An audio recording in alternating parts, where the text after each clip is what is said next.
Hello, everyone. Welcome to this emotional story. This story will touch your heart. It teaches love, loss, and memories. Let's begin the journey of the empty chair. It was a small house in a quiet town. The house had red bricks and white windows. It looked warm and full of life. In that house lived an old man, Mr. Parker, and his wife, Martha. They had been married for 40 years. Every morning, Mr. Parker made coffee. Every morning, Martha watered the plants. They sat together in the garden and smiled. Their son, Daniel, had moved to New York. He was working in a big company. He called once a week. Sometimes he was busy, but he loved his parents. There was one chair in the garden that was always for Martha.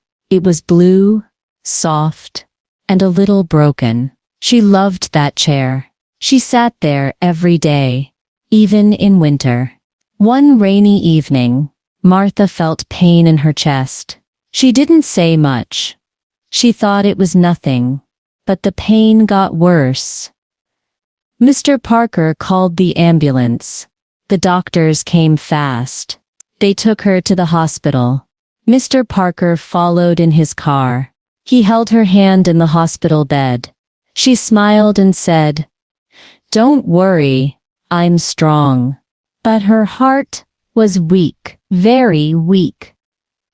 That night, Martha closed her eyes and never opened them again. Mr. Parker sat alone in the hospital. Tears fell from his eyes like rain. He couldn't believe she was gone. The world became quiet. Too quiet. After the funeral, Mr. Parker went back home. The house felt cold. It was the same house, but something was missing. He walked to the garden. The blue chair was still there. He looked at it and cried. That chair was now empty. Every morning he still made coffee, but now only one cup. He still sat in the garden, but the other chair stayed untouched. It came to visit. They brought food and flowers, but nothing filled the emptiness in his heart. One day, while cleaning Martha's drawer, Mr. Parker found a letter. It was written by Martha. On the envelope it said, "For Parker, open if I'm gone." His hands shook. He slowly opened the letter. "My dear Parker, if you are reading this, I'm not with you anymore. Please don't cry for me too long. I've lived a happy life with you. Our memories are enough to fill 1,000 lives. Sit in the garden, drink your coffee, and talk to me like I'm still there. I will always listen. Love, always, Martha." Tears ran down his face again, but this time, the tears felt soft. He smiled through the pain. She had thought of him, even after death. Daniel came to visit. He saw the blue chair and felt sad. He sat next to his father and said, "Dad, I miss Mom too." Slowly, the pain became less sharp. It stayed, but softer now, like a warm blanket of memory. One morning, a little girl from the neighborhood came into the garden. She was about 7. She held a small flower. "Mr. Parker," she said, "can I sit in that chair?" He looked at her. For a second, he thought to say no, but then he smiled. "Yes, dear, you can sit." The girl placed the flower on the chair.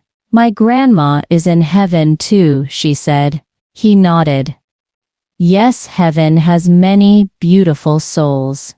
They sat quietly. Two people, two generations, connected by loss but warmed by kindness. Every day, Mr. Parker talked to the sky. He looked up and said, "Good morning, Martha. Today I saw a bird you'd love.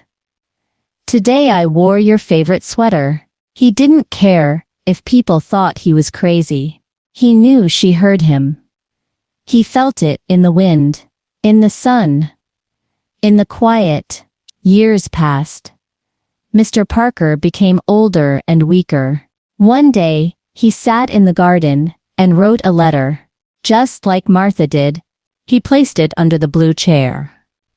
It read, "Dear Daniel, if you ever miss me, sit in this chair. Talk to the sky. Your mom and I will be listening. Don't cry too much. Life is still beautiful. Love, Dad." One winter morning, Mr. Parker didn't wake up. He was found in his bed, peaceful, a small smile on his face. Daniel came and sat in the garden. He touched the blue chair. He found the letter. He cried. He smiled. He felt loved. He sat in the chair and looked at the sky. "Mom, Dad, I'm here." And in that silence, he felt a breeze, a soft, warm breeze, almost like a hug. Conclusion: we all have someone we miss. We all have an empty chair in our life, but memories keep people alive.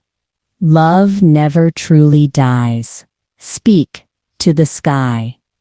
Someone may be listening. The end like this story. Use it to speak better English. Simple words, deep